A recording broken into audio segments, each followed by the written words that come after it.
आज हम लोग पढ़ेंगे गॉस थ्योरम का प्रूफ। गॉस थ्योरम का प्रूफ जो है वह बोर्ड के पॉइंट ऑफ व्यू से काफ़ी इम्पोर्टेंट है, चाहे सीबीएसई बोर्ड हो इधर स्टेट बोर्ड हो, दोनों में जो है गॉस थ्योरम का प्रूफ जो है हमेशा जो है पूछा जाता है। ठीक है, आज हम स्टार्ट करते हैं प्रूफ ऑफ गॉस थ्योरम इधर गॉस लॉ के साथ।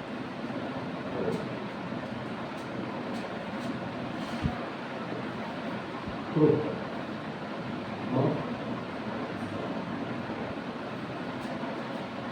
गॉस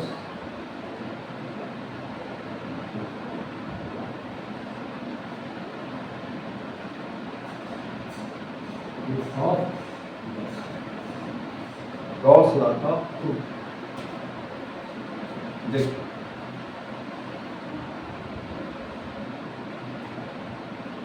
ये आपका कोई क्या है, क्लोज सरफेस है। दिस क्लोज सरफेस कॉल्ड है गॉसियन सरफेस। क्लोज सरफेस या इसको क्या कर सकते हैं, गॉसियन, दोनों से कुछ भी कर सकते हैं। क्लोज सरफेस या क्या हो गया, गॉसियन सरफेस। यहाँ एक पॉइंट जा रखा हुआ है प्लस, क्या रखा हुआ है, अब इसके चलते मान लिया जाए यहाँ एक छोटा सा सरफेस कट कर दिया, या सरफेस एरिया वेक्टर किधर होगा बताए थे, outside the surface and perpendicular to surface से कितना एंगल बनाएगा, 90 डिग्री बनाता हो।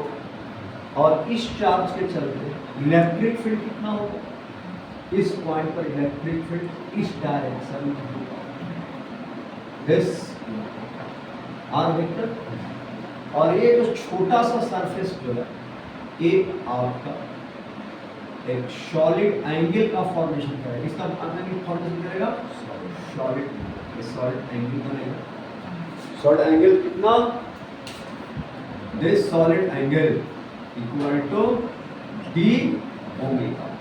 डी ओमेगा क्या है, d omega equal to solid angle due to solid angle due to elementary surface area,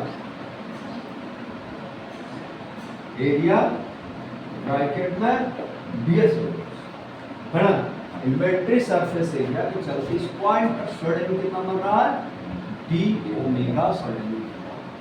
जबकि पोजीशन वेक्टर क्या है, दिस पोजीशन वेक्टर इज, क्या है position vector, r is a position vector. एक छोटा सा सरफेस जो कट किए हैं, यह सरफेस सॉलिड एंगल बना रहा है कितना, इलेक्ट्रिक फील्ड इस डायरेक्शन में, this equal to electric field due to point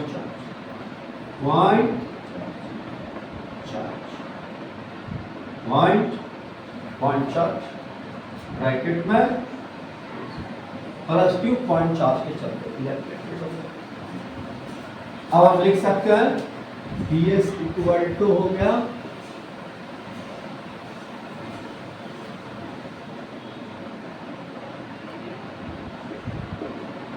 area कौन सा वेक्टर, एरिया। एरिया वेक्टर कितना में बना रहा है, अब हम क्या लिख सकते हैं, इलेक्ट्रिक फ्लक्स क्या लिखेंगे, इलेक्ट्रिक फ्लक्स थ्रू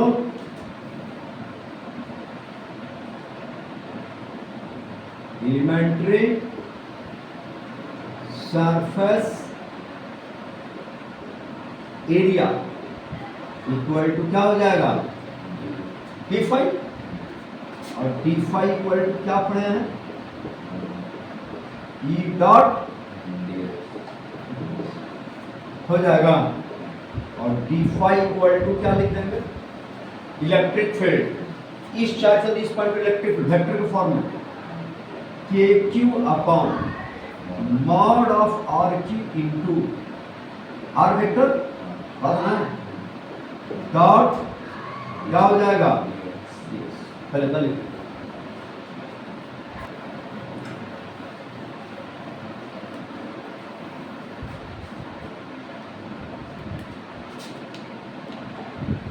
अब electric flux d phi equal to क्या आया, के आर, इतना लिखे थे ना, अब क्या हो जाएगा, डॉट क्या लिखे थे, एल है ना। अब total electric flux, total electric flux, flux through Gaussian surface, Gaussian surface मतलब close surface, hypothetical close surface Gaussian surface का होता है, क्या हो जाएगा, ये फ्लक्स इंटीग्रेट कर देंगे इसको, k q r vector mod of r q dot, अब ये जो है टोटल फ्लक्स पर, अब के क्यू, के का वैल्यू रख दीजिए 4 pi epsilon r dot ds upon mod of, ये क्या कहलाता है, r dot ds mod of r क्या कहलाएगा,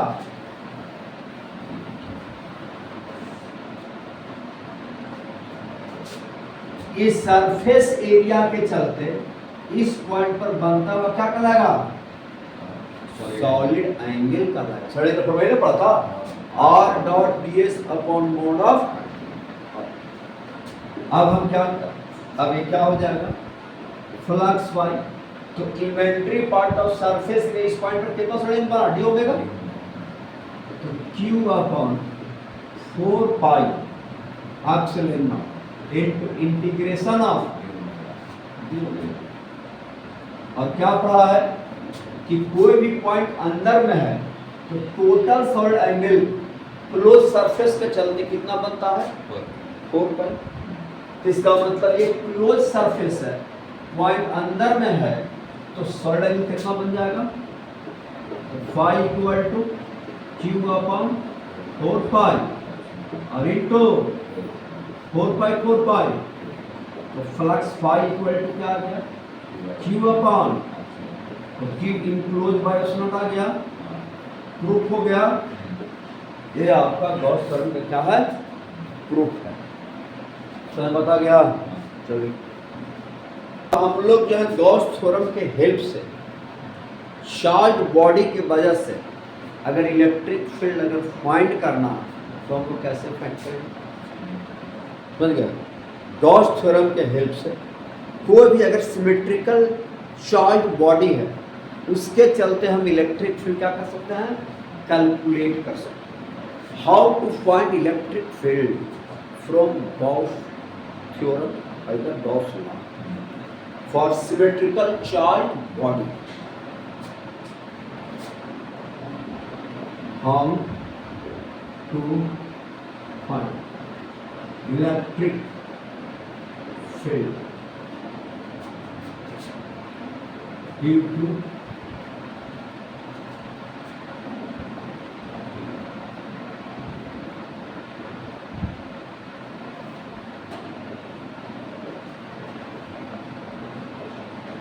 symmetrical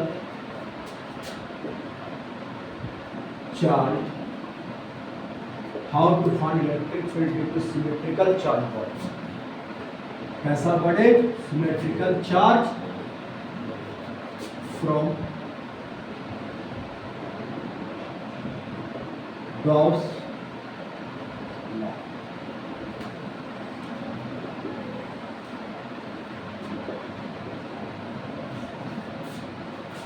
समझ गया? जैसे पाला,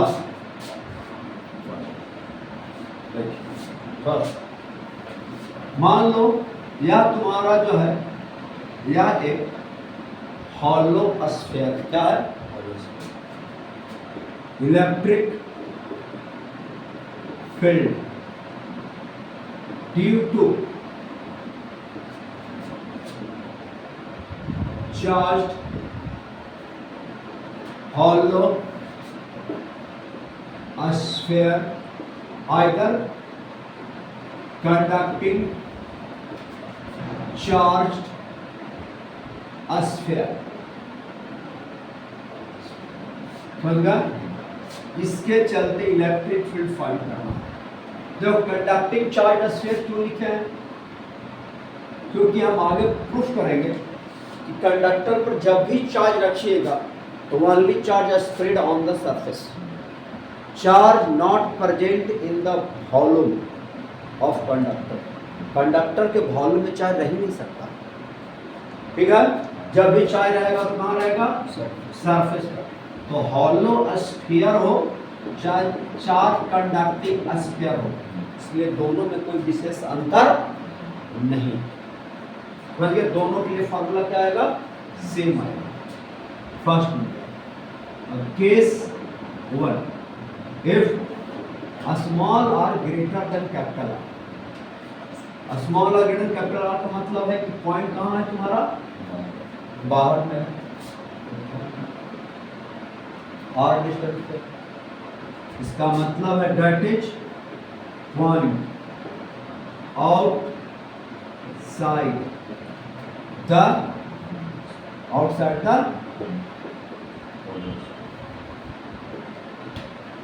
हॉलो। अब इस पर जो है टोटल चार्ज क्या रखा गया? Q। Q equal to electric field due to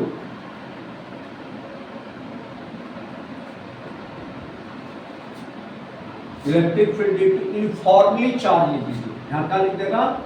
uniformly. Uniform मतलब चार्ज का डिस्ट्रीब्यूशन एक जैसा। यूनिफॉर्मली चार्ज हॉलो स्फीयर या कंडक्टिंग चार्ज स्फीयर। Q बराबर है total charge on sphere. Sphere का मतलब यहाँ कौन सा स्फीयर से है? लिख दो hollow sphere.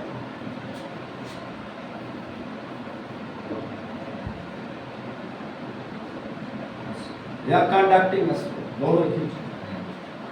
Are equal to क्या है? रेडियस ऑफ हॉलो स्फीयर क्या है? रेडियस। आर क्या है? डिस्टेंस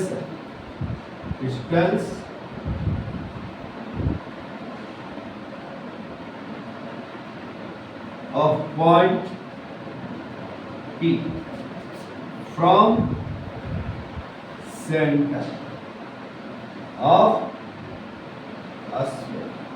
स्फीयर का मतलब यहाँ है हॉलो स्फीयर। इतना चीज आपको पेपर लिखिए।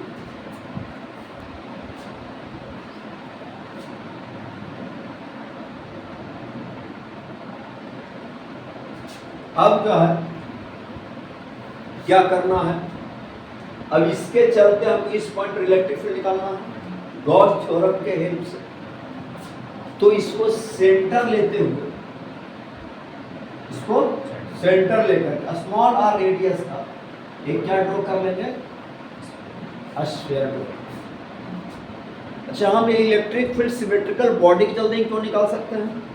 क्योंकि बॉडी को सिमेट्रिकल जब रखिएगा तो होगा क्या कि यहाँ सेंटर लेकर स्मॉल आर रेडियस का अगर स्फेरिकल सेल जो ड्रॉ करेंगे, इसके सरफेस से हर पॉइंट की दूरी क्या होगा? सेम होगा, नहीं होगा। अब अनसिमेट्रिकल बॉडी रखिएगा जिसके सरफेस इस पॉइंट की दूरी क्या होगा? अनइक्वल आ जाएगा। समझ गए, जिसके वजह से इलेक्ट्रिक फील्ड का मैग्नीट्यूड जो होगा हर जगह सेम नहीं रहेगा। तो ऐसे केस में इंटीग्रेट करना जो है मुश्किल हो जाएगा। देखिए कैसे मुश्किल होगा, समझिए। एक पी पॉइंट है, this is the Gaussian surface. कौन सरफेस लिखा गया? Gaussian surface. Gaussian surface, spherical Gaussian surface, इसको लिख सकते हैं spherical surface. Spherical Gaussian surface, इसको सेंटर लेते हैं, आर रेडियस का एक स्फेरिकल गॉसियन सरफेस ड्रॉ करेंगे, क्योंकि गॉस थ्योरम जब भी लगेगा तो क्लोज सरफेस के लिए तो वो ड्रॉ करना पड़ेगा ना। अब यहाँ एक छोटा सा एक सरफेस लेंगे पी पॉइंट, इसका एरिया वेक्टर कहाँ जाएगा? बाहर सरफेस नगरीपुर बनाएगा। और एक प्लस चार्ज है, इसलिए तो इलेक्ट्रिक फील्ड लाइंस कहाँ निकलेगा? बाहर की तरफ निकलेगा। इलेक्ट्रिक फील्ड लाइंस सरफेस से 90 डिग्री एंगल बनाते हुए बाहर की तरफ निकलेगा इलेक्ट्रिक फील्ड लाइंस। बाहर की तरफ निकलेगा इलेक्ट्रिक फील्ड लाइंस सरफेस से कितना एंगल बना करके? 90 डिग्री एंगल। तो इस पॉइंट पर इलेक्ट्रिक फील्ड लाइंस की डायरेक्शन में होगा इलेक्ट्रिक फील्ड और इलेक्ट्रिक फील्ड दूसरे डायरेक्शन में होगा। और हर जगह पर इलेक्ट्रिक फील्ड का मैग्नीट्यूड क्या होगा? सेम रहेगा, क्योंकि दूरी सेम है। जितना डिस्टेंस सी से पी पॉइंट का उतना डिस्टेंस यहाँ भी होगा, इसलिए इलेक्ट्रिक फील्ड का मैग्नीट्यूड हर जगह सेम रहेगा, क्योंकि ये चार्ज बॉडी सिमेट्रिकल है। और अगर चार्ज बॉडी अनसिमेट्रिकल होता तो ये इलेक्ट्रिक फील्ड का जो मैग्नीट्यूड यहाँ पर क्या है डिफरेंट पॉइंट में डिफरेंट हो जाएगा। समझ गए? तो ऐसे केस में गॉस थ्योरम से इलेक्ट्रिक फील्ड कैलकुलेट करना डिफिकल्ट हो जाएगा। इसलिए जो भी चार्ज बॉडी लेता है कैसा लेता है? सिमेट्रिकल चार्ज बॉडी लेता है। कैसा चार्ज बॉडी? Symmetrical charge. अब लिख देंगे from Gauss theorem, from Gauss's theorem क्या लिखेंगे?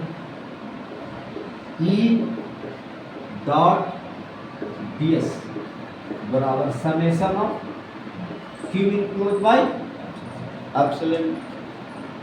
यही है आपका, अलग कलर से भी इसको दिखा सकते हैं। This is the Gaussian surface, यही है आपका गॉसियन सरफेस, है ना? Gaussian surface. अब जो है इलेक्ट्रिक फील्ड और एरिया वेक्टर दोनों क्या है? सेम डायरेक्शन में, तो क्या होगा एंगल? E का मैग्नीट्यूड ds का magnitude equal to Q enclose. Total charge कितना है? Q बाई क्या होगा?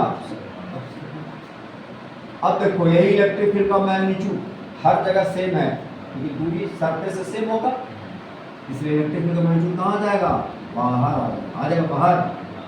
अब इंटीग्रेशन ऑफ ds, एरो हटा तो रिमोट हट जाएगा, बराबर Q अपॉन क्या हो गया? अब टोटल सरफेस एरिया कितना होगा बताइए? इनटू क्या हो जाएगा? 4 पाई होल स्क्वायर का गॉसियन सरफेस एरिया स्क्वायर है ना, 4 पाई स्क्वायर। याद रखिए फार्मूला, नहीं याद हो जाएगा कोई काम नहीं होगा। E एट डिस्टेंस r क्या हो जाएगा? Q upon 4 pi epsilon not. ये आ गया आपका इलेक्ट्रिक फील्ड का फार्मूला। चलिए तो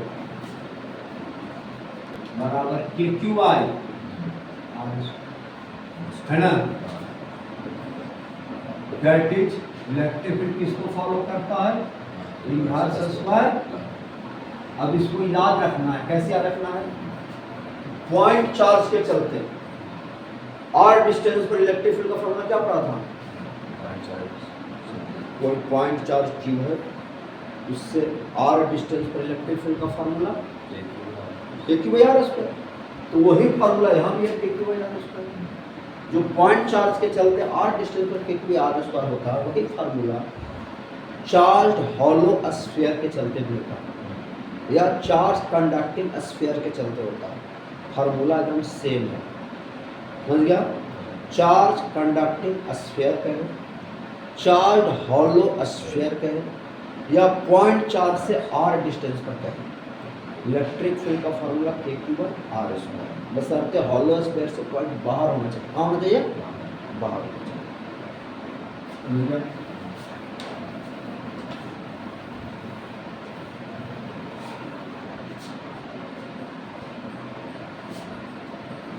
ए फार्मूला जो है कब तक होल्ड करेगा? R less and R equal to capital, sorry R greater and R equal to, मैंने स्मॉल r जो है कैपिटल R से बड़ा होना चाहिए कम से कम, बराबर में क्या होगा? On the surface that is R equal to R होगा। पॉइंट कहाँ चल जाएगा? पॉइंट ऑन द सरफेस चला जाएगा। तो वैसे केस में इलेक्ट्रिक फील्ड सरफेस पर मैक्सिमम होगा। क्या होगा? मैक्सिमम KQ/R² या Q/4πε0 सरफेस पर इलेक्ट्रिक फील्ड मैक्सिमम होगा ऑन द सरफेस। समझ गया? अब जो है केस सेकंड, केस सेकंड, ठीक है।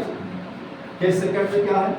If a small r less than capital R, that is point inside the hollow sphere. Point hollow sphere कहाँ है? अंदर, ठीक है। पॉइंट बाहर में है, यहाँ एक ले लिया हॉलो स्फीयर, क्या हो गया? रेडियस r हो गया। पॉइंट अंदर में है ना,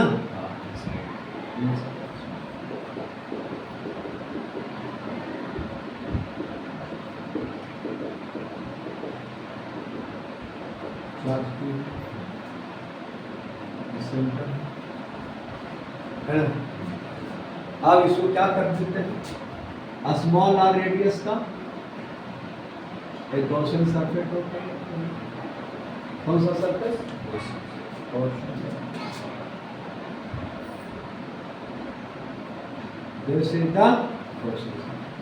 हमको P पॉइंट का इलेक्ट्रिक फील्ड निकालना है, तो P पॉइंट को कवर करते हुए क्या ड्रॉ कर लिया? एक Gaussian surface. This is the Gaussian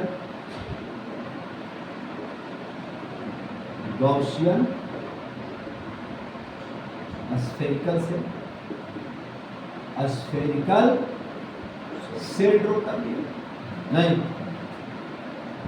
small radius. अब जो है इसका एरिया वेक्टर कहाँ जाएगा? कहाँ जाएगा? थोड़ा सा पार्ट कट कर लिए, एरिया वेक्टर बाहर कट कर है ना।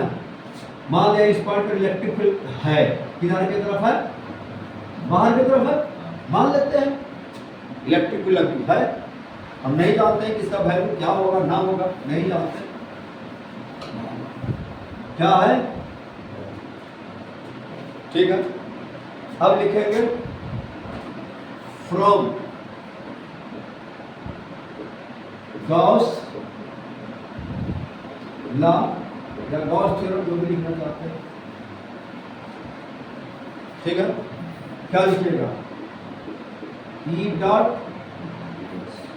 बराबर summation of y. Gauss theorem जब भी लगता है क्लोज सरफेस चलते, ई का मैग्नीट्यूड, डीएस का मैग्नीट्यूड। लेकिन क्या एक गॉसियन सरफेस कोई चार्ज इंक्लोज कर रहा है? हैं?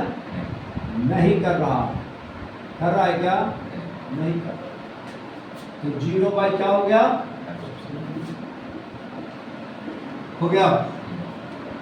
अब इसका राइट साइड 0 है, तो लेफ्ट साइड 0 होना चाहिए। तो लेफ्ट साइड में क्या है? cos 0 तो 1 हो गया, एरिया तो 0 हो नहीं सकता इसका मतलब दिस इम्प्लाइज, एक मिनट और लिख दीजिए, ई का मैग्नीट्यूड ds का मैग्नीट्यूड cos 0 तो 1 हो गया। अभी तो 0 हो नहीं सकता, इसका मतलब इलेक्ट्रिक फील्ड क्या होना चाहिए? इसका मतलब हुआ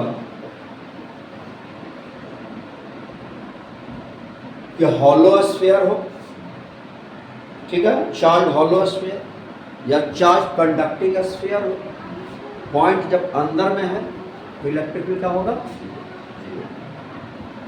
पूरा याद रखो, हॉलो स्फीयर के अंदर में इलेक्ट्रिक फील्ड कहीं भी है, कहीं भी पॉइंट ले, यहाँ ले, यहाँ ले, यहाँ ले, कहीं नहीं, कोई चार्ज इक्वल नहीं कर रहा, तो इलेक्ट्रिक फील्ड क्या हो जाएगा?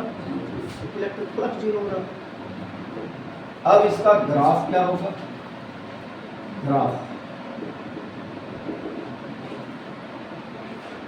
हमने r को रखा इधर, इलेक्ट्रिक फील्ड को रखा y एक्सिस पर और डिस्टेंस को रखा x एक्सिस पर। हम देख रहे हैं कि सेंटर से लेकर के अंदर तक, सेंटर से कहां तक? अंदर तक इलेक्ट्रिक फील्ड 0 है और सरफेस पर इलेक्ट्रिक फील्ड मैक्सिमम है ना। यहां से स्टार्ट होगा और बाहर में जब जाइएगा electric field inverse square law को फॉलो कर रहा है ना, तो ग्राफ कैसा होगा? इलेक्ट्रिक फील्ड ओवे इनवर्स स्क्वायर, इसको फॉलो कर रहा है, इनवर्स स्क्वायर लॉ को फॉलो। दूर जाएंगे इलेक्ट्रिक फील्ड घटते जाएगा, बहुत दूर जाएंगे तो लगभग 0 के इक्वल हो जाएगा। अब अंदर में तो है नहीं, ये ग्राफ यहाँ से स्टार्ट होगा। चलिए भाई, small r equal to capital R, small r equal to surface से बाहर इलेक्ट्रिक फील्ड घटते चला जाएगा, सरफेस पर मैक्सिमम, बाहर में घटते घटते 0 हो जाएगा। इनवर्स स्क्वायर लॉ को फॉलो कर रहा है और अंदर में इलेक्ट्रिक फील्ड होगा नहीं।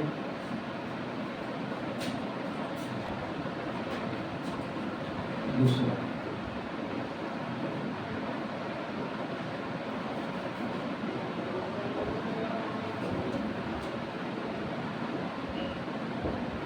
Electric field due to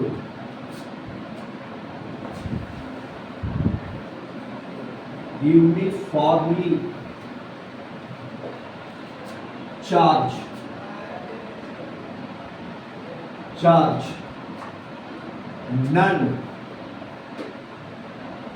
non-conducting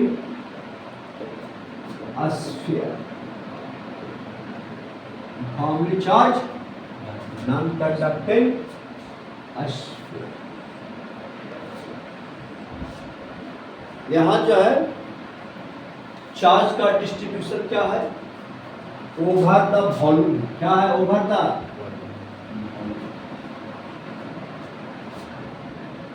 uniformly charge distribution. जैसे ए आपका स्फीयर है ना, इसमें चार्ज नॉन कंडक्टिंग है तो चार्ज वॉल्यूम में तो रह ही सकता, कंडक्टर रहेगा तो चार्ज वॉल्यूम नहीं रहेगा, only charge spread on the surface. लेकिन नॉन कंडक्टर है तो चार्ज कहाँ रहेगा? वॉल्यूम में रहेगा। नॉन कंडक्टिंग है ना, चार्ज जो है यूनिफॉर्मली डिस्ट्रीब्यूटेड ओवर द, क्या है? Uniformly distributed over the volume.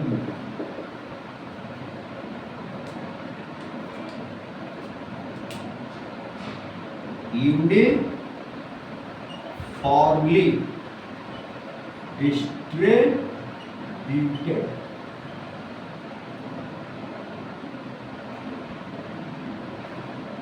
over the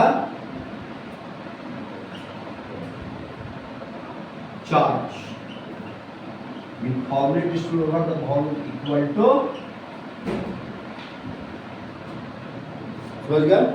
Q जो है यूनिफॉर्मली डिस्ट्रीब्यूट है over the volume.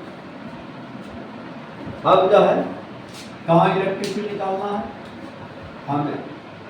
P point, centre से कितना डिस्टेंस? R distance. ये R जो है case first, if a small r greater than that is point outside the sphere. Point कहाँ sphere से बाहर।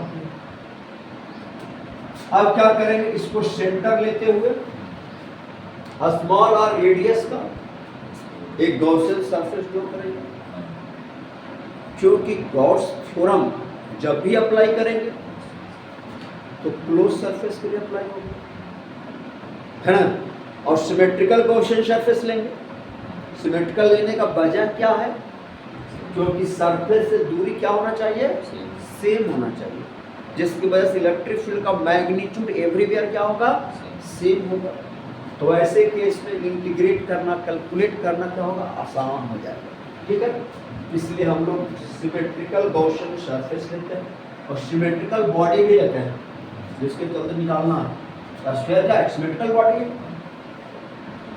अब क्या करेंगे, इसको सेंटर लेते हुए क्या ड्रॉ कर दिया है, क्या ड्रॉ कर लिया, गॉसियन सरफेस ड्रॉ कर लिया, symmetrical Gaussian surface. This is the hollow sphere का सरफेस, स्फेरिकल गॉसियन सरफेस। कैसा सरफेस है, स्फेरिकल गॉसियन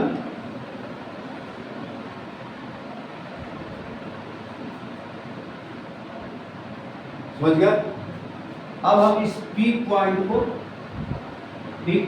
कवर करते हुए क्या कर लेंगे, छोटा सा सरफेस कट कर लेंगे, एलिमेंट्री सरफेस एरिया लेंगे। पहला चार्ज है ना, तो फील्ड लाइन जानिए ना, पहला चार्ज मतलब field lines radially outward, radially field lines जो निकलेगा रेडियली आउटवर्ड। हाँ है फील्ड लाइंस में पॉजिटिव चार्ज रहेगा तो फील्ड लाइंस रेडियली आउटवर्ड, और नेगेटिव चार्ज रहेगा तो फील्ड लाइंस रेडियली इनवर्ड। तो यहाँ सरफेस के परपेंडिकुलर होगा। अब यहाँ पर भी इलेक्ट्रिक फील्ड इसी लाइन पे लॉन्ग होगा, इलेक्ट्रिक फील्ड लाइंस इसी के डायरेक्शन में इलेक्ट्रिक लाइन निकल रहा है। अब क्या लिखेंगे, फ्रॉम गॉस या गॉस थ्योरम भी कर सकते हैं। क्या लिखेंगे, E डॉट बराबर summation of Q enclose by.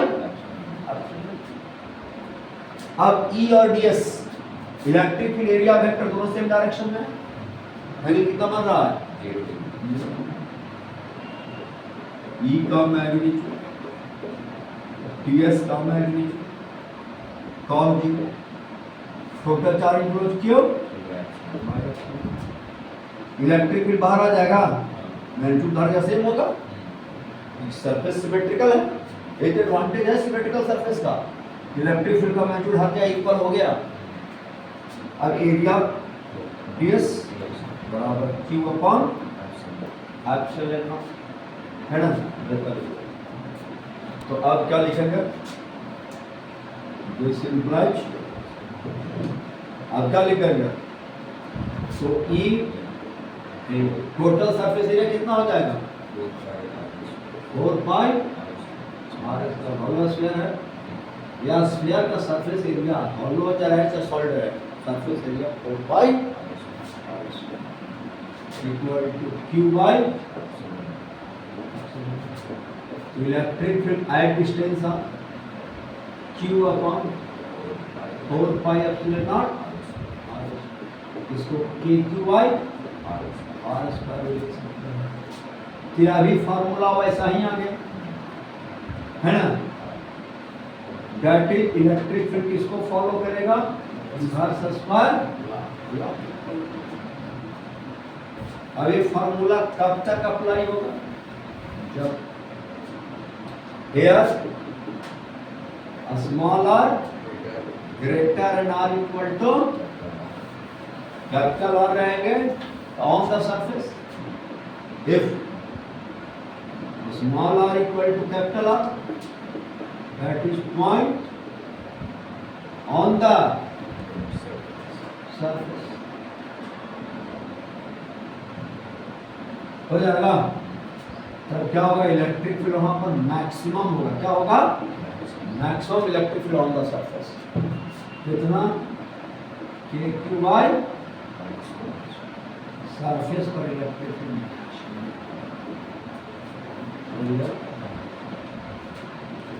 अब जो है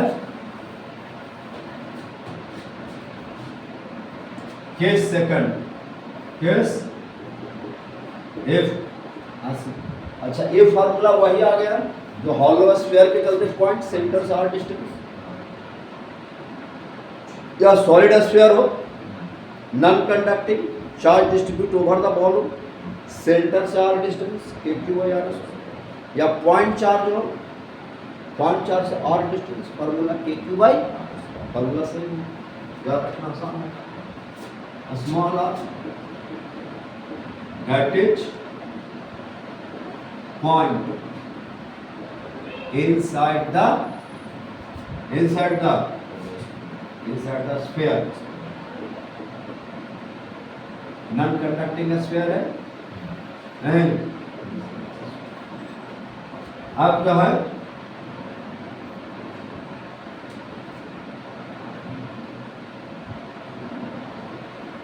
यह स्फीयर ले लिया,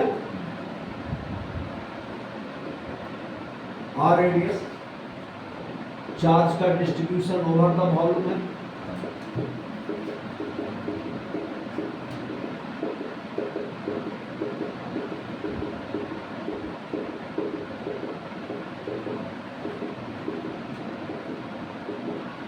ओवर द वॉल्यूम है ओवर द वॉल्यूम। तो अब इसको क्या करेंगे, सेंटर लेते हुए हमको पी पॉइंट पर फाइंड करना है। कहाँ फाइंड करना है, इलेक्ट्रिक फील्ड आर डिस्टेंस। तो स्मॉल आर रेडियस का एक क्या कर लेंगे, एक हॉलो स्फीयर ड्रॉ कर लेंगे, गॉसियन सरफेस ड्रॉ कर लेंगे, सिमेट्रिकल है ना। यह क्या ड्रॉ कर लिया, एक गॉसियन सरफेस ड्रॉ कर लिया। This is the spherical Gaussian surface, a spherical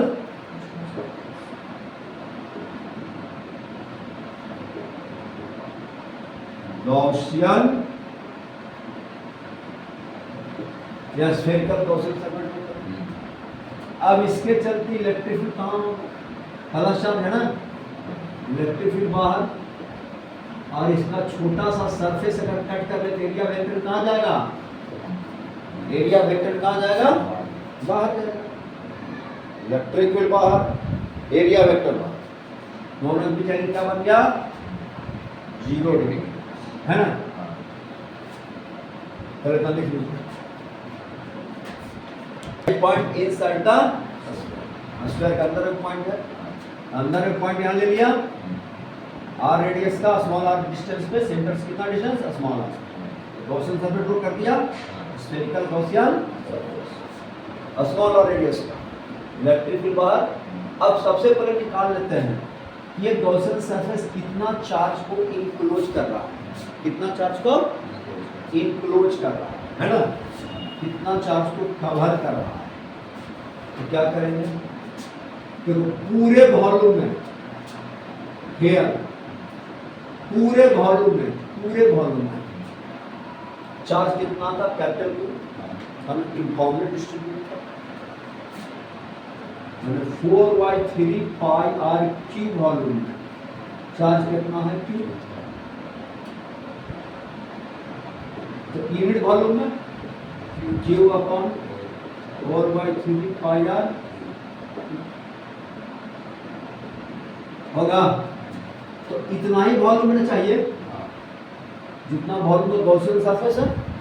तो गॉसियन सरफेस का वॉल्यूम क्या होगा, 4/3 पाई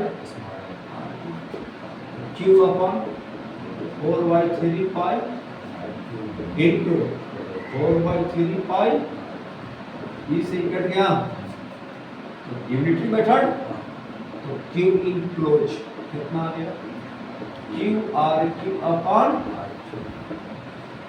टोटल इतना चार्ज क्या करेगा गॉसियन सरफेस, इनक्लोज करेगा। आ गया ना। अब जो है फ्रॉम गॉस लॉ से क्या लिखते हैं, E dot summation of Q equal by electric area vector की जगह जोड़ी बना ई का मैग्नीट्यूड ds का मैग्नीट्यूड क्यू इक्वल कितना हो जाएगा, क्या होगा E का मैग्नीट्यूड ds इलेक्ट्रिक फील्ड बाहर आ जाएगा, इलेक्ट्रिक फील्ड का मैग्नीट्यूड हर सेम रहेगा ना, इंटीग्रेशन ऑफ ds और लग गया एप्सिलॉन नॉट छूट रहा है, हो जाएगा ना। अब क्या हो जाएगा इलेक्ट्रिक फील्ड खाली 4 pi r square question sir का surface area q r q epsilon naught r cut जाएगा, electric field at distance r q r upon 4 pi epsilon naught into r आ गया। चलिए अब 1/4 पर लोग क्या लिख सकते हैं, electric field at distance r क्या लिखेंगे, के क्यू आर अपॉन क्या लिख देंगे, लिख देंगे। अब देखो दैट इज इलेक्ट्रिक फील्ड पूरा टर्म कांस्टेंट है, डायरेक्टली प्रोपोर्शनल टू, इसका मतलब है कि सेंटर से लेकर सरफेस तक इलेक्ट्रिक फील्ड लीनियरली वेरी करेगा। कैसे वेरी करेगा, लीनियरली वेरी करेगा, समझ गया कैसे वेरी करेगा, लीनियरली। मैंने वो पूरा क्वेश्चन इसको y मान लो, इसको x मान लो तो y बराबर लिमिट आ जाएगा ना। अब इसका ग्राफ क्या होगा, ग्राफ ग्राफ क्या होगा, इधर हो गया r, इधर क्या हो गया इलेक्ट्रिक फील्ड, y एक्सिस पर इलेक्ट्रिक फील्ड का मैग्नीट्यूड, तो r इक्वल टू 0 पुट करेंगे यहाँ तो सेंटर में तो 0 हो जाएगा, तो ग्राफ स्टार्ट होगा ओरिजिन से, r 0 के लिए इलेक्ट्रिक फील्ड 0 है और ये लिनियरली वेरी कर रहा है, बढ़ते बढ़ते बढ़ते बढ़ते सरफेस पर क्या हो जाएगा इलेक्ट्रिक फील्ड, सरफेस पर इलेक्ट्रिक फील्ड मैक्सिमम मैग्नीट्यूड का होगा, नहीं के क्यू बाई आर और बस बोला रख कटरा रखो और बाहर में नाम दो किसको फॉलो करता है, इनवर्स स्क्वायर का ना 1/, इलेक्ट्रिक बाहर में एक ग्राफ याद रखना चाहिए इनवर्स स्क्वायर, समझ गया। अच्छा इसी इलेक्ट्रिक फील्ड को 4 डेंसिटी के टर्म में क्या लिखेंगे, नौ देखो इलेक्ट्रिक फील्ड को क्या लिखना है, के का वैल्यू रख दो q upon 4 pi epsilon naught r q और गुना ये लिख रहा है। अब देखो तो इसमें 3 से भागा नहीं तो 3 से गुना कर दो, q अपॉन 4 पाई 3 से गुना, ठीक है 3 से भागा नहीं दिया 3 से गुना कर दो, 3 एप्सिलॉन नॉट इक्वल हो जाएगा, देखो 3 से डिवीजन किया है और 3 से मल्टीप्लाई कर दिया। अब चार्ज बटा वॉल्यूम है, स्फीयर का वॉल्यूम, स्फीयर का वॉल्यूम याद रखिएगा 4/3 pi r cube, surface area 4 pi r square, चौसू कट्टा रहेगा, ई बराबर चार्ज बाय वॉल्यूम डेंसिटी हो गई रो आर अपॉन 3 एप्सिलॉन नॉट, समझ गया। कभी कभी क्वेश्चन 4 डेंसिटी का टर्म दिया रहता है, रो इक्वल टू क्या हो गया, रो इक्वल टू हो गया charge per unit unit volume unit volume चार डेंसिटी। अच्छा इन वेक्टर फॉर्म, इन वेक्टर के फॉर्म में क्या लिखें? अब बताओ तो इसको अगर हम आर वेक्टर रख दें, इलेक्ट्रिक फील्ड का डायरेक्शन और आर वेक्टर का दोनों सेम है।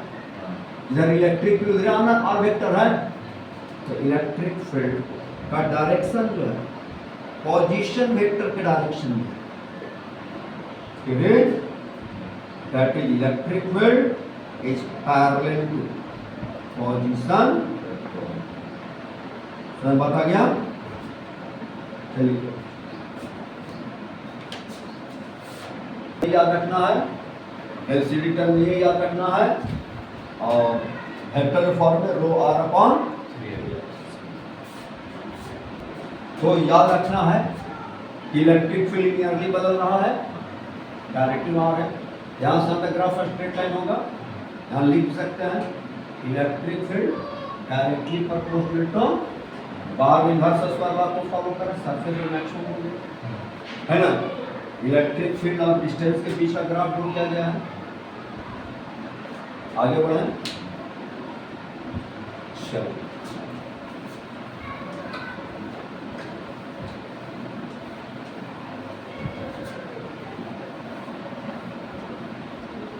इलेक्ट्रिक फील्ड का डायरेक्शन पोजीशन वेक्टर के डायरेक्शन में होगा।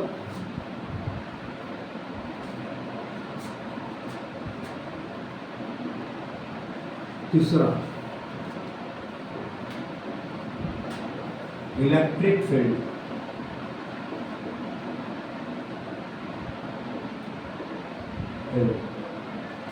इनसाइड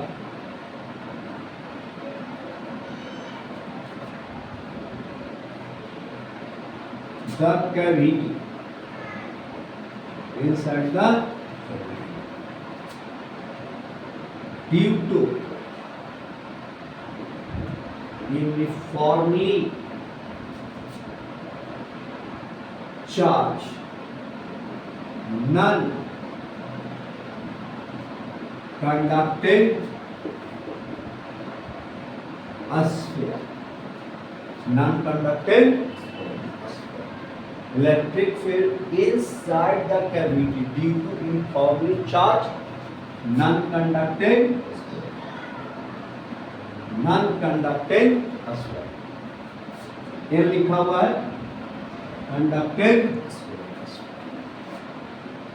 जैसे ये आपका स्फीयर है, ये क्या है? स्फीयर। नॉन कंडक्टिंग स्फीयर, इसका मतलब चार्ज वॉल्यूम में रह सकता है।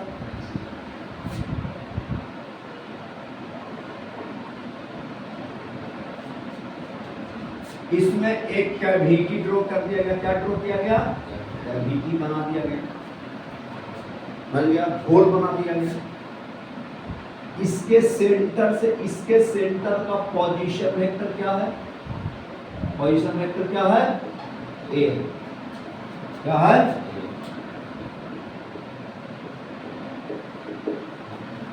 ए आपका यूनिफॉर्मली चार्ज जो है डिस्ट्रीब्यूट है। यूनिफॉर्मली क्या है? Charge distribute, uniformly charge distribute.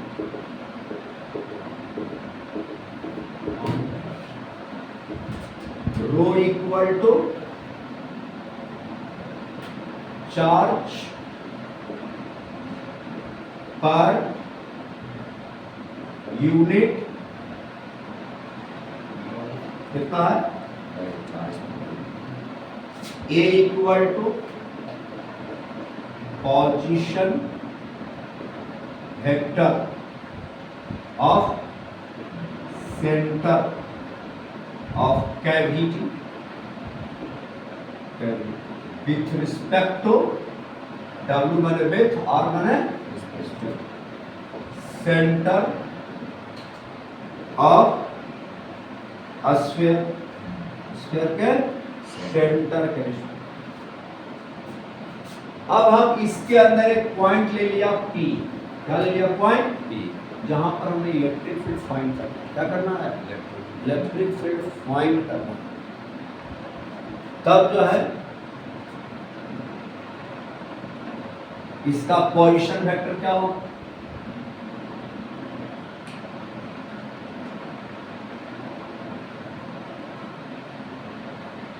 इसके सेंटर, इस पॉइंट का पोजीशन वेक्टर हो गया r1, क्या हो गया r1, और इसके सेंटर, इसका पोजीशन वेक्टर क्या हो गया r2। समझ गया? मैंने स्फीयर के सेंटर से P पॉइंट का पोजीशन वेक्टर हो गया r1, और कैविटी के सेंटर से इस P पॉइंट का पोजीशन वेक्टर क्या हो गया r2। हम ट्रायंगल लॉ से क्या लिख सकते हैं, फ्रॉम फिगर, फ्रॉम फिगर से क्या लिख सकते हैं, फर्स्ट के हेड से सेकंड का, पहला का टेल, दूसरा हेड रिजल्टेंट, तो फर्स्ट का head a vector plus r2 vector equal to r1 vector, इसलिए a वेक्टर इक्वल टू क्या होगा r1 माइनस, हो गया।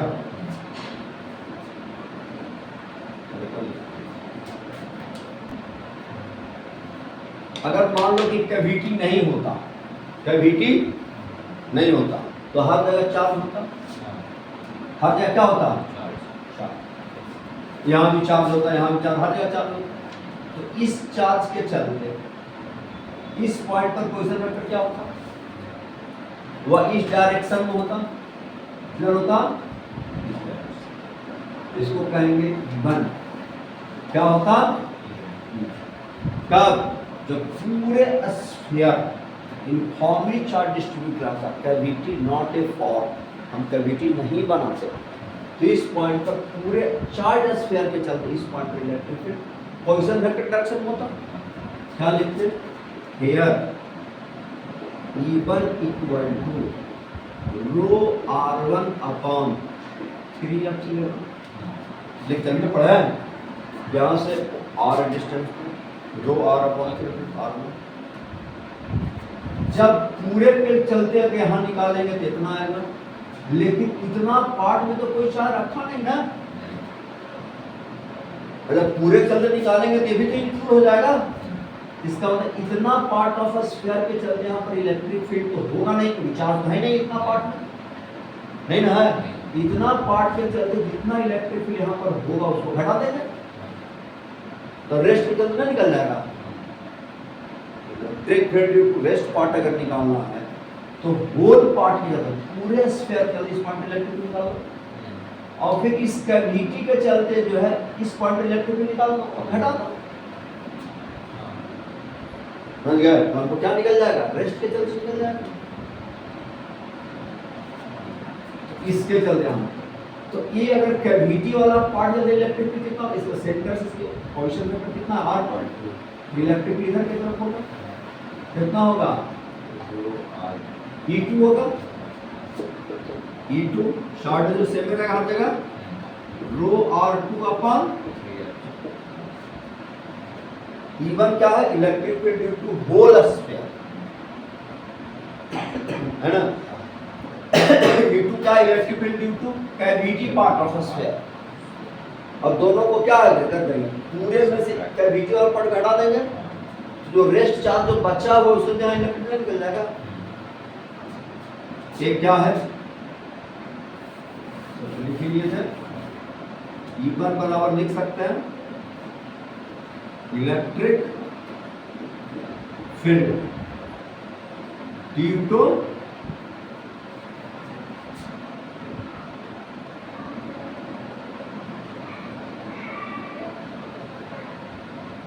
होल स्फीयर, और ये क्या है, electric field due to, at point P कर दीजिए, एट पॉइंट, और electric field due to cavity part of at point माने कैविटी पार्ट के चलते, क्योंकि हम होल के, होल मतलब क्या आ गया इसमें, कैविटी इंक्लूड हो गया, तो होल के चलते हो गया इतना, कैविटी वाला पार्ट चलते हो गया इतना। तो अगर रेस्ट के चलते निकालना है, electric field at point rest, rest का मतलब क्या होगा, E1 minus rho R1 upon rho R2 upon 3 epsilon. Electric field at point rho upon 3 epsilon R1 minus, अब R1 माइनस R2 कितना निकाला है, कितना,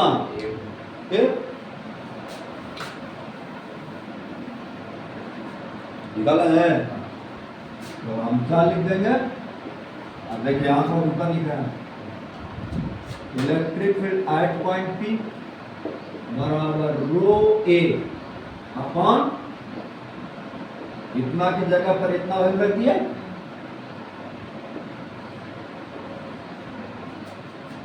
इलेक्ट्रिक फील्ड क्या हो गया, कांस्टेंट हो गया, हो गया, इसका मतलब कैविटी पर करनी चाहिए,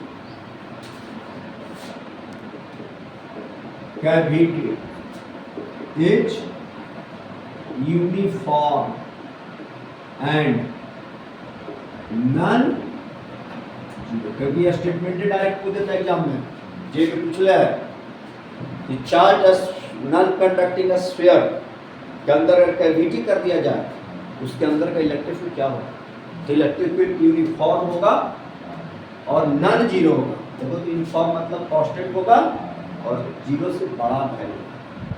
यहाँ इलेक्ट्रिक फील्ड का डायरेक्शन क्या होगा, that is direction of electric field at point P parallel to radius vector, a vector के डायरेक्शन, ए वेक्टर ऐसे जा रहा है ना, इसके अंदर इलेक्ट्रिक फील्ड ऐसे ऐसे होगा, समझ गया, ये डायरेक्शन में ऐसा पिक्चर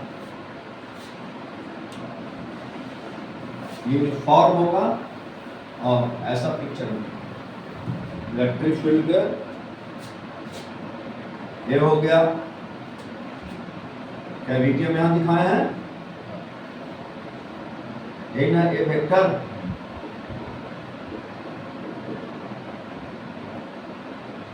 C1, अब ये जो है इस पर चार्ज जो है यूनिफॉर्मली डिस्ट्रीब्यूट, चार्ज क्या रो 4.2। अब हमको इसके अंदर में कहीं भी इलेक्ट्रिक फील्ड दिखाना होगा,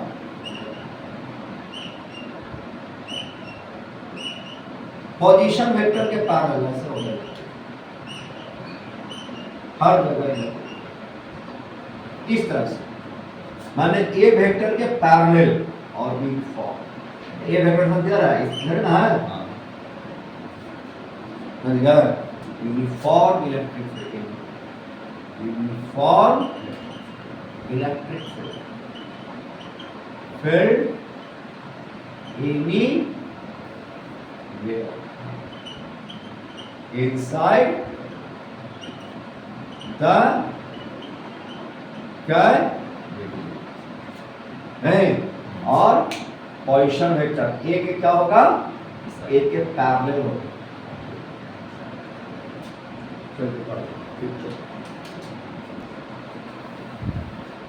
चौथा में क्या है, कहता है कि दो नॉन कंडक्टिंग स्फीयर है, दो क्या है, नॉन कंडक्टिंग स्फीयर, एक पर चार्ज जो है प्लस है,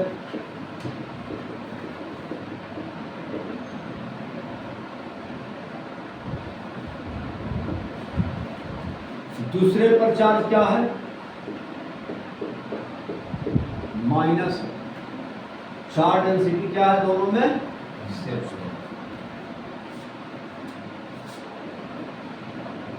अब कहता है कि दोनों को जो है here both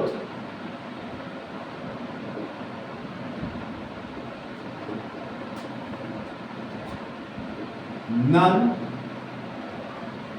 conducting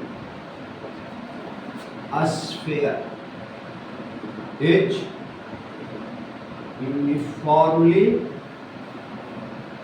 charged, having hollow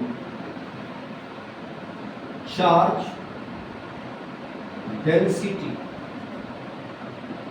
plus rho and minus rho as shown in now. अब दोनों को कुछ पार्ट जो है जोड़ दिया गया, अब दोनों को जोड़ दिया,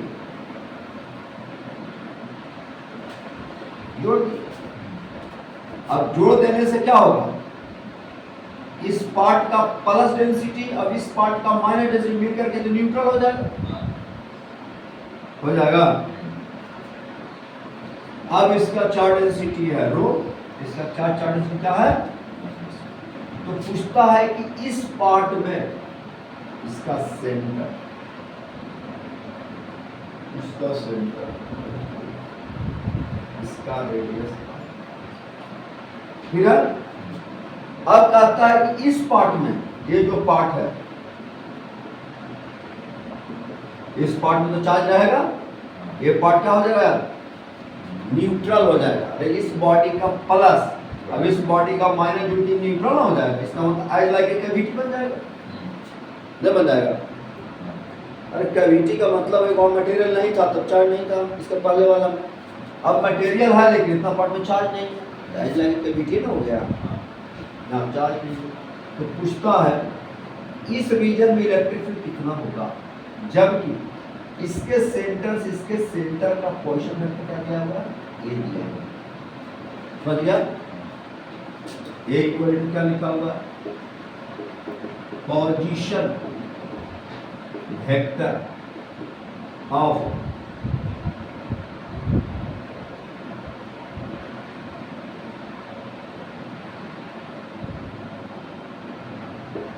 C2 with respect to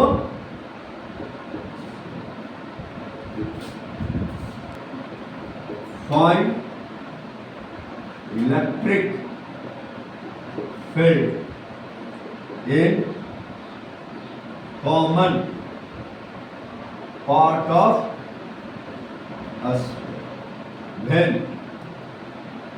both a sphere is combined, कम क्या कर दिया गया, जोड़ दिया गया, बन गया। चलो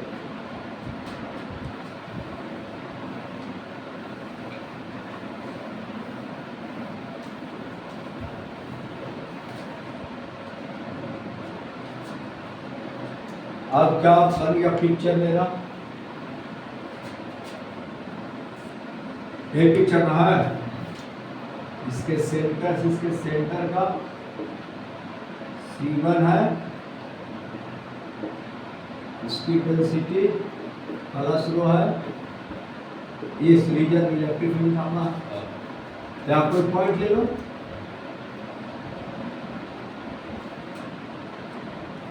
R1, इसके सिर्फ इस पॉइंट की दूरी कितना हो जाएगा, पोजीशन वेक्टर क्या हो जाएगा,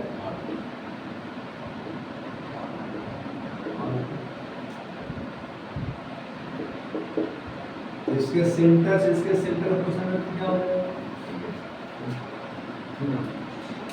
इसको ले लो, this is the R1, this is the R1 हो गया, ये C1 हो गया, तो अगर ये सिर्फ स्फीयर 1 रहता तो इस पॉइंट पर इलेक्ट्रिक फील्ड कितना होता, इस डायरेक्शन में होता कितना, E1, और सिर्फ अगर ये रहता तो इलेक्ट्रिक फील्ड किधर होता जानते हो, माइनस चार्ज है ना, तो पोजीशन वेक्टर के अपोजिट, प्लस रहेगा तो पोजीशन वेक्टर के डायरेक्शन में, और माइनस रहेगा तो पोजीशन वेक्टर के अपोजिट, पोजीशन वेक्टर के डायरेक्शन, और माइनस रहेगा तो पोजीशन वेक्टर क्या? अगर सिर्फ ए वाला स्फीयर रहता तो इस पॉइंट पर इलेक्ट्रिक फील्ड किधर होता? पोजीशन वेक्टर के opposite. This is the E2, this is the here E1 बराबर का लिखेंगे बराबर रो R1 अपॉन और E2 बराबर का लिखेंगे पोजीशन वेक्टर अपोजिट है ना, तो माइनस लग जाएगा रो R2 अपॉन अब दोनों को जोड़ो resultant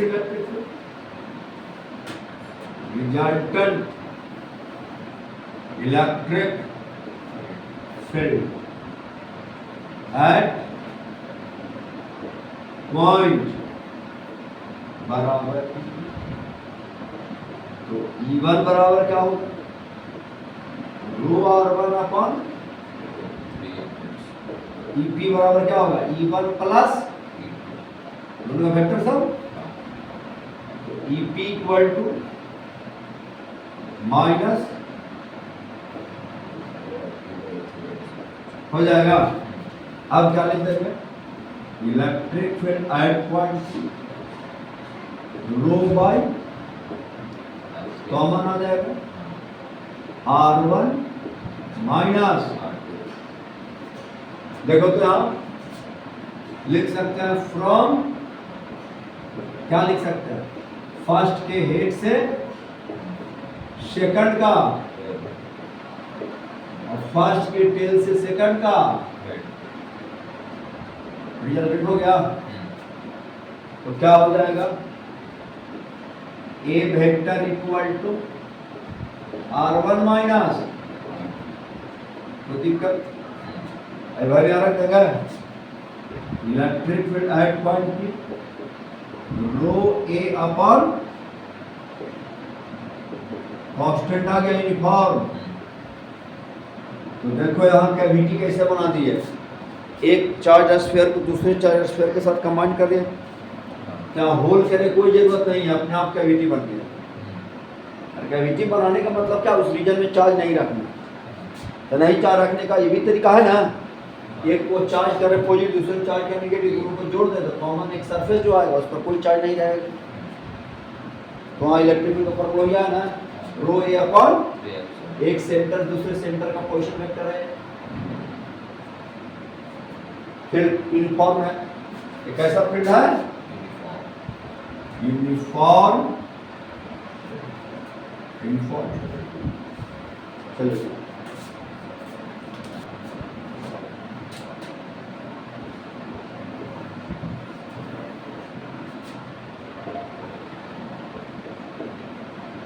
electric field D2 electric field D2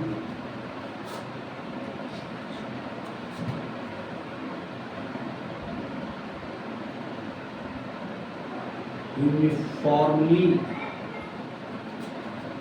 charged infinitely long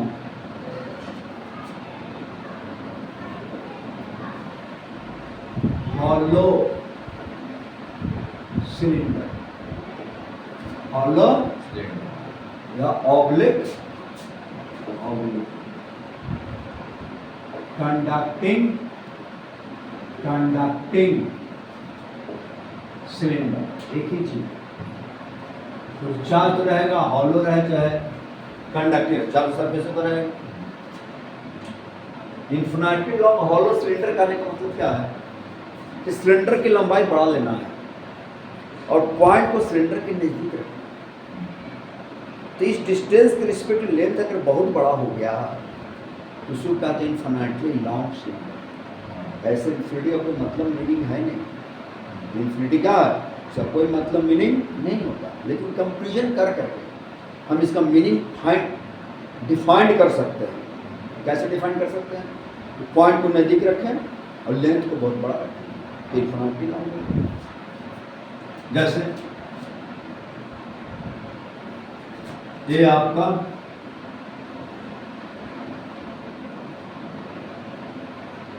infinity इसका लंबाई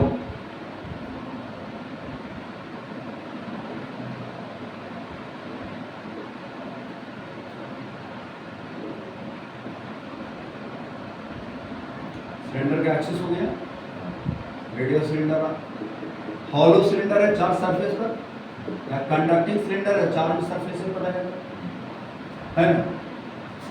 ये क्या है, lambda equal to charge per unit length, uniformly charge, charge infinitely long, 4 point length. अब यहां से P पॉइंट पर इलेक्ट्रिक फील्ड निकालना है, क्या निकालना है, case first, if a small r greater than r equal to radius of cylinder, that is point outside the cylinder, point का सिलेंडर से। अब हम इस पॉइंट को कवर करते हुए क्या करेंगे, गॉसियन सरफेस तो करेंगे, इस पॉइंट को कवर करते हुए स्मॉल और रेडियस का जो है एक गॉसियन सिलेंडर कंस्ट्रक्ट कर लो, क्योंकि इसको कवर करना है ना, तो कवर करने के लिए सिलेंडर को सिलेंडर से नहीं कवर कर सकते हैं।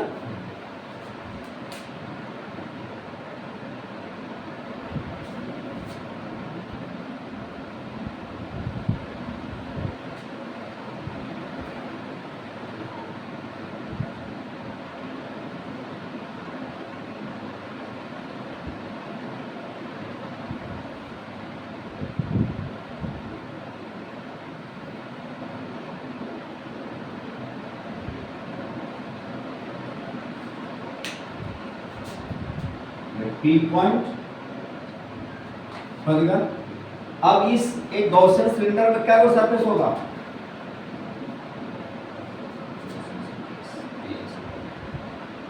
गॉसियन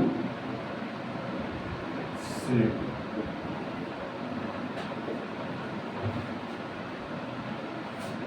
या cylindrical Gaussian surface, cylindrical Gaussian या एक हाइपोथेटिकल सरफेस है जो इलेक्ट्रिक फील्ड कैलकुलेट करने के लिए ड्रॉ किया है, दिखाया है। जो क्या वो सरफेस, 3 सरफेस, सिलेंडर है 3 सरफेस, 1 2 है वो कर्व सरफेस। अब हम ये सरफेस फ्लक्स निकालना है, पॉजिटिव चार्ज है ना, इलेक्ट्रिक फील्ड लाइंस कहां निकलेगा, रेडियली आउटवर्ड। इसका electric field line 3 dimensional shape का होगा, जैसे सिलेंडर है 3 डायमेंशनल शेप का, चारों तरफ इलेक्ट्रिक फील्ड लाइंस निकलेगा। अब हम यहाँ एक छोटा सा एरिया कट करेंगे, एरिया वेक्टर कहाँ जाएगा, इलेक्ट्रिक फील्ड किधर होगा, एंगल कितना डिग्री बन गया, 90। यहाँ अगर कट करेंगे एरिया वेक्टर कहाँ आएगा, इलेक्ट्रिक फील्ड किधर जाएगा, एंगल कितना डिग्री बन गया, 90। फ्लक्स क्या हो गया, तो एक सरफेस अब इस सरफेस फ्लक्स तो 0 हो गया, तो बचा कौन सरफेस, कर्व सरफेस। अब curve surface flux electric field किधर जाएगा, एरिया वेक्टर किधर होगा, थोड़ा सा पार्ट कट करो, राइट से होगा। अब क्या लिखेंगे, total electric flux, total electric flux through Gaussian surface equal to क्या होगा, 5।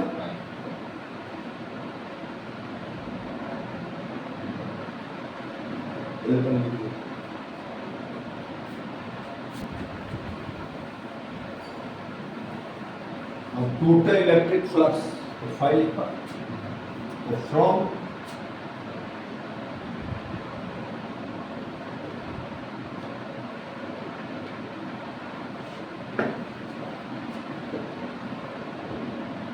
गॉस क्या लिखेंगे टोटल इलेक्ट्रिक फ्लक्स फाई बराबर फाई को आप क्या लिखेंगे इलेक्ट्रिक फाई ई डॉट बराबर summation of Q enclose upon. अच्छा जो ये सिलेंडर कंस्ट्रक्ट किया है मोशन सरफेस इस सिलेंडर का लेंथ कितना ले लेते हैं है ना सिलेंडर का लेंथ कितना ले लिया तो इस सरफेस का फ्लक्स जीरो हो गया इसके लिए जीरो सिर्फ कौन सा सरफेस एक बार बचा ना तो लिखेंगे ई का मैग्नीट्यूड ds का मैग्नीट्यूड पॉजिटिव चार्ज कितना इंक्लोज करेगा यूनिट लेंथ पर चार्ज है लैम्डा तो गॉसियन सरफेस जो लिया है उसका लेंथ एल है ना तो क्या लिख देंगे लैम्डा इनटू बाय एप्सिलॉन होगा। आप बताइए गॉसियन सरफेस का सरफेस एरिया कितना लिखेंगे सरफेस एरिया सिलेंडर का सरफेस एरिया क्या होता है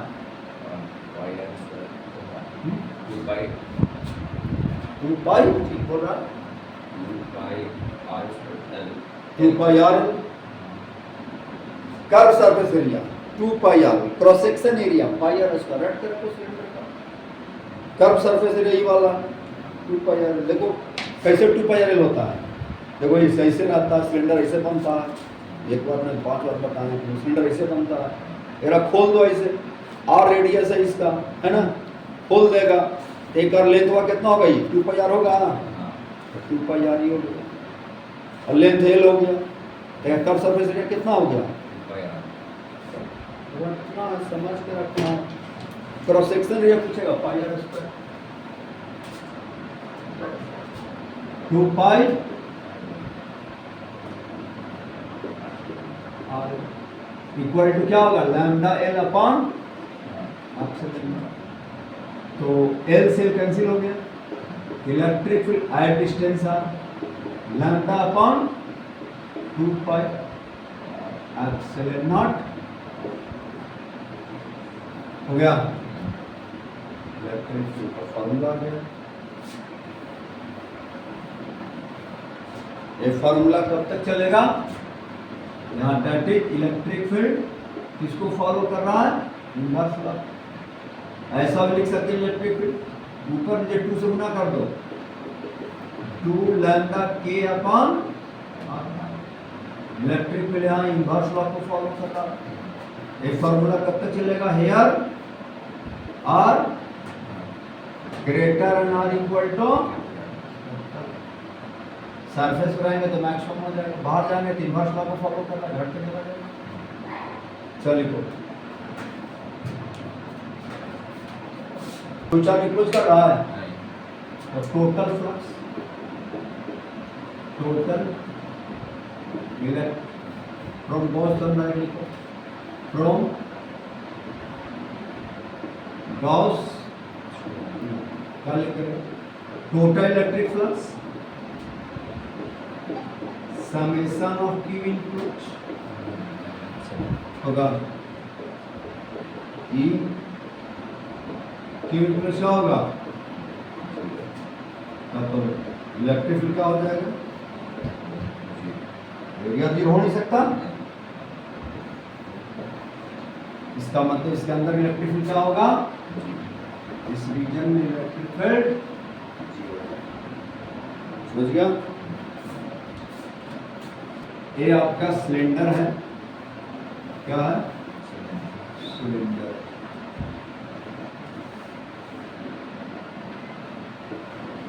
radius a non conducting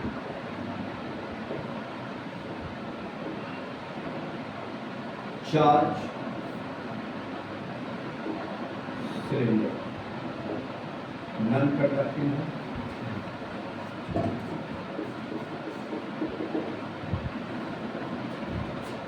non conducting charge solid इसका चार्ज रो बराबर चार्ज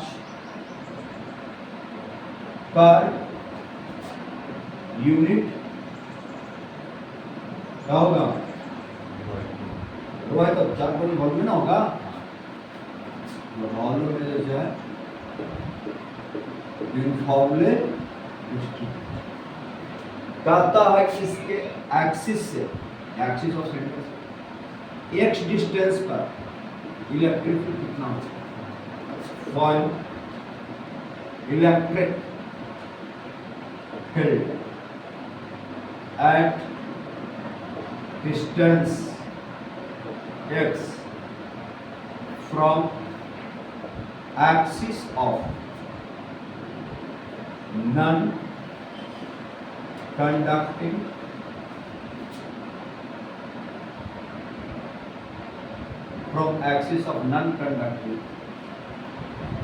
charged solid cylinder। ठीक है?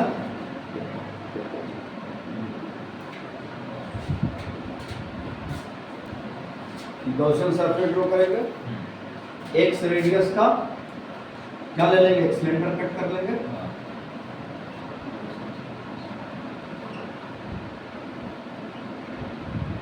एक्स रेडियस का एरिया, इसका रेडियस आपका ए है ना, एक्स रेडियस का। दिस इज द गॉसियन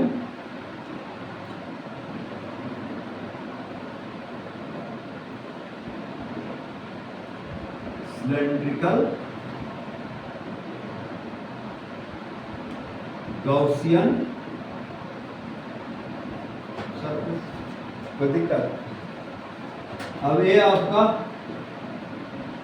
है वो सरफेस, इसमें 3 सरफेस, एक सरफेस तो ये हो गया, इसका एरिया वेक्टर कहाँ जाएगा? पॉजिटिव चार्ज इलेक्ट्रिक फील्ड कहाँ होगा? इधर। एरिया वेक्टर ऊपर जाएगा, इलेक्ट्रिक फील्ड इधर होगा, एंगल कितना बन गया? थोड़ा कीजिए, एक कर एक छोटा सा पार्ट कट कर, एरिया वेक्टर कहाँ जाएगा?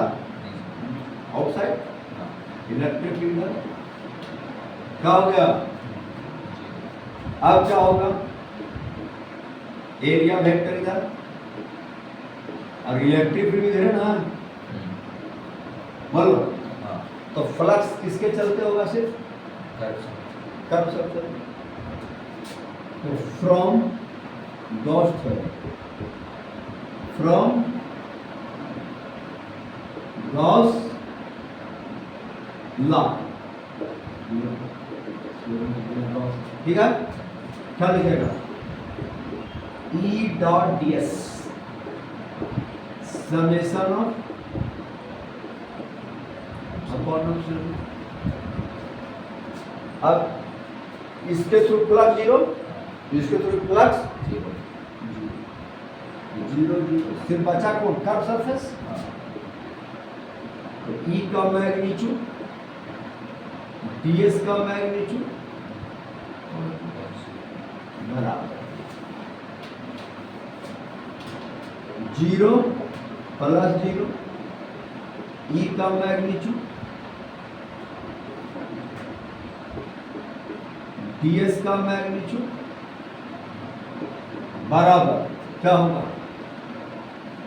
कितना चार्ज फ्लोज करेगा? सिलेंडर का वॉल्यूम क्या होगा? इस सिलेंडर का लेंथ ले लो, कितना लेंथ ले ले?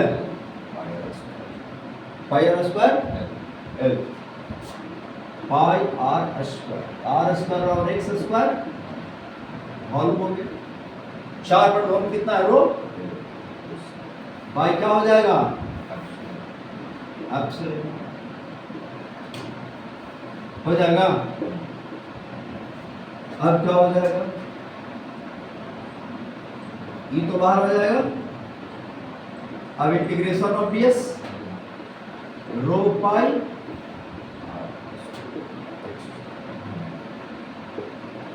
अब कर्व सरफेस एरिया कितना? 2 पाई आर एक्स रो हो जाएगा, पाई से पाई, एक्स से x, electric field at distance x कितना है? रो एक्स अपॉन 2 समझ गया? That is electric field directly proportional to x. नहीं चलो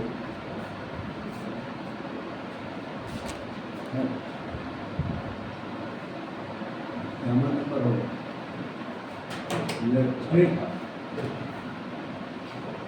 इलेक्ट्रिक फील्ड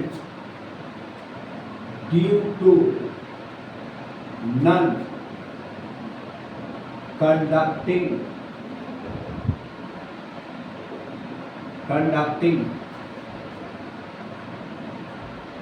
infinitely long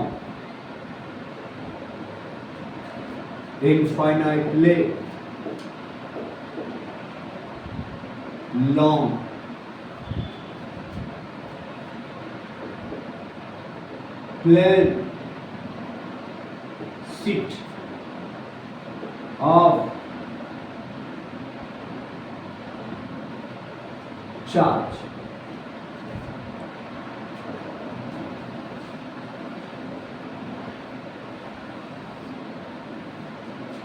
समझ गया? इन्फिनिटली लॉन्ग का मतलब बताया था। प्लेट बड़ा लो और प्लेट के नजदीक जो पॉइंट, प्लेट के नजदीक पॉइंट ले लो। जैसे मान लो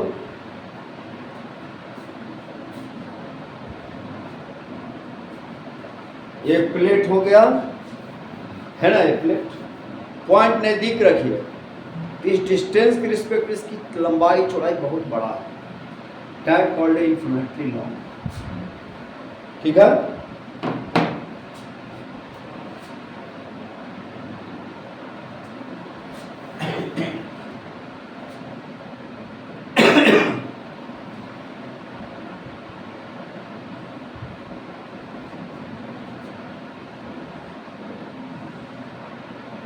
इन्फिनिटली लॉन्ग प्लेट्स ले लिया।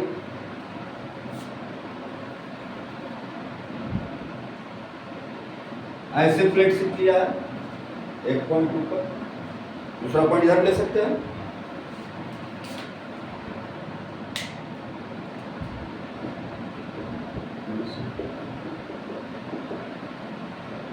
यहाँ ऊपर ले सकते हैं पॉइंट,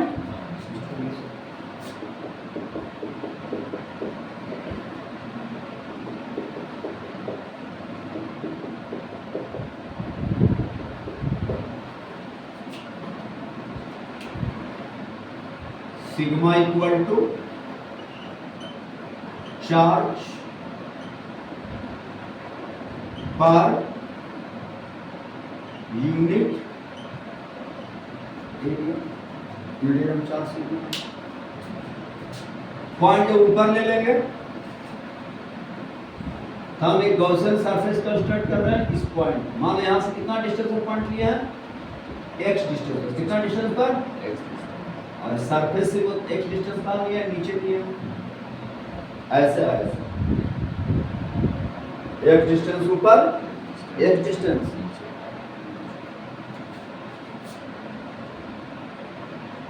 अब हम गॉसियन सरफेस ड्रॉ करेंगे।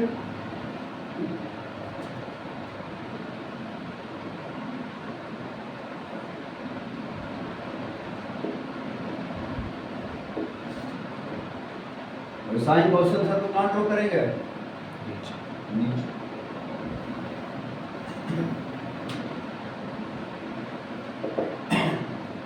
समझ गया? कितना लेंथ, कितना डिस्टेंस पर लिया यहां से? x distance. पॉइंट कितना डिस्टेंस लिया है? x distance. यहां से this point is P1 and this point is, electric field किधर होगा? सरफेस के परपेंडिकुलर और आउटवर्ड। कुछ दिक्कत है ना? इस तरह से इधर इलेक्ट्रिक फील्ड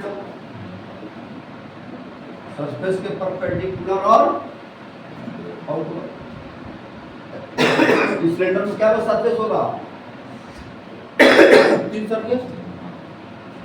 एक ही होगा, एक ही होगा, दूसरा कर्व सरफेस होगा। कर्व सरफेस तो फ्लक्स तो होगा नहीं, तो कर्व सरफेस का एरिया वेक्टर लोग इधर आएगा, इलेक्ट्रिक फील्ड नीचे की तरफ है, एंगल कितना बन जाएगा 90, फ्लक्स 0 हो जाएगा। एरिया वेक्टर लिए इधर आएगा ना, और इलेक्ट्रिक फील्ड नीचे की तरफ, एंगल 90, फ्लक्स 0 हो जाएगा। सिर्फ फ्लक्स बचेगा इसके थ्रू और इसके एरिया वेक्टर कहां जाएगा इसका, और इलेक्ट्रिक फील्ड कहां है विक्रस, इसका एरिया वेक्टर कहां जाएगा नीचे, इलेक्ट्रिक फील्ड कहां है ऐसा है, समझो ऐसा ऐसे हो गया फ्लिप। जैसा पॉइंट नीचे इधर लिए हैं वैसा ही पॉइंट ऊपर लिए, एक डिस्टेंस नीचे सरफेस एक डिस्टेंस, यहाँ फ्लक्स इधर इलेक्ट्रिक फील्ड एरिया वेक्टर हो गया नीचे, यहाँ इलेक्ट्रिक फील्ड ऊपर एरिया वेक्टर हो गया ऊपर। इस कर्व सर्कुलर फ्लक्स क्या हो जाएगा जी, अब क्या हो जाएगा इलेक्ट्रिक फील्ड इलेक्ट्रिक क्या हो जाएगा फ्रॉम गॉस, क्या लिख देंगे E dot summation of,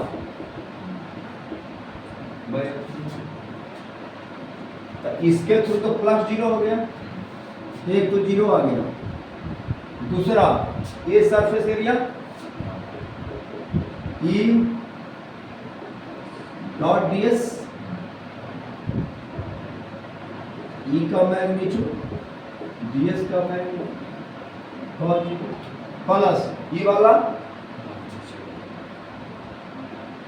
E का मैग्नीट्यूड ds का मैग्नीट्यूड इक्वल टू डाल दो, जब लिख लिया लिख लो equal to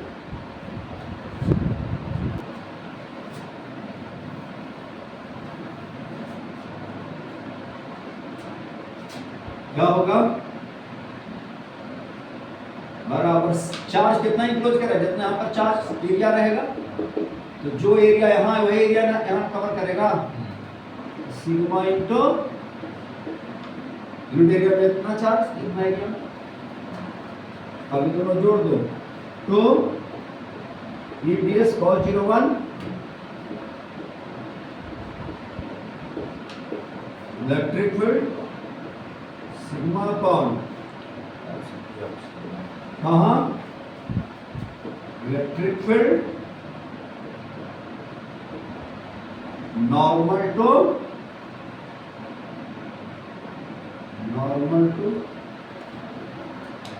plate and uniform field, uniform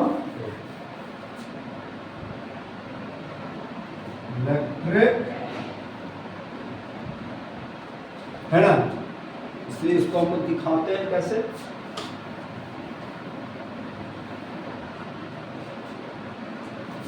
तो क्या हो गया E माने इलेक्ट्रिक, N माने नॉर्मल, सिग्मा बाय यूनिफॉर्म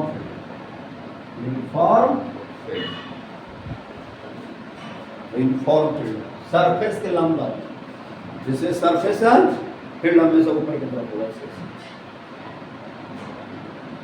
एक ऊपर ले लिया, एक डिस्टेंस ऊपर एक डिस्टेंस फ्लक्स निकाल दी, समझ गए।